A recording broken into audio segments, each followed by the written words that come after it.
അഭിനയം ഒരു ത്രില്ലായിരുന്നു. അപ്പോ ഈ അഭിനയത്തിന്റെ കൂടെ നമ്മളെ ഈ രംഗത്ത് വരാത്ത ഒരാളുണ്ട്. അതെന്ന് പറഞ്ഞാൽ അയാൾ പേടിയ ഉള്ളതെന്താന്ന് അറിയില്ല. ഈ നാടകത്തിൽ അഭിനയിച്ച ഒരു നടി ഉണ്ടായിരുന്നു അല്ലെ, ഒരു രാധിക എന്ന് പറഞ്ഞു. അവരെയും കൂടി ഇതിനകത്ത് ഉൾക്കൊള്ളിക്കാൻ വേണ്ടി ഞാൻ ശ്രമിക്കുന്നുണ്ട്. അവര് ഡാൻസിനെ പഴയ തളർന്ന് ഓടിയാന്ന് തോന്നുന്നു. അതൊക്കെ ഇരിക്കട്ടെ, ഒരു സ്റ്റെപ്പായിട്ട് ഞാൻ പറയാം. ഇത് ഈ ഒരു സംരംഭം നിങ്ങൾ കയ്യിലുണ്ടാവും.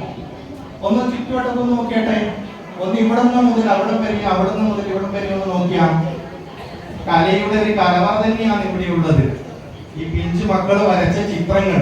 ചിത്രത്തെ പറ്റിയിട്ട് എനിക്ക് പറയാൻ വേണ്ടി പറ്റുമല്ലോ, കാരണം അതിന്റെ വിഷയം ഞാൻ എടുക്കുന്നതാണ്. അതുകൊണ്ടാണ് ഞാൻ പറയുന്നത്.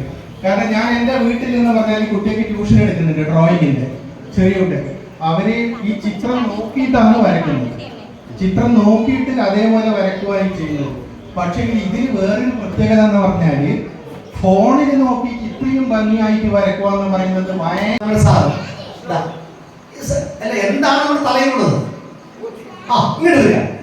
ഒരു നല്ല പ്രോഗ്രാം ചെയ്യുകയും നമ്മളെല്ലാം കൂടി അടിച്ചു പൊടിച്ചിട്ട് വന്ന സംഭവമാണ് കൈവിട്ട. ഓക്കെ, അടിച്ചു പൊടിച്ച് വന്ന സംഭവമാണ്. അങ്ങനെ അതൊരു സൗഭാഗ്യമാണ്. മോളുടെ കൂടെ വീണ്ടും നമുക്ക് പങ്കുചേരാൻ പറ്റിയ സംഭവം. ചന്ദ്രമാഷ് സാർ നമസ്കാരം. ഓക്കെ, അപ്പം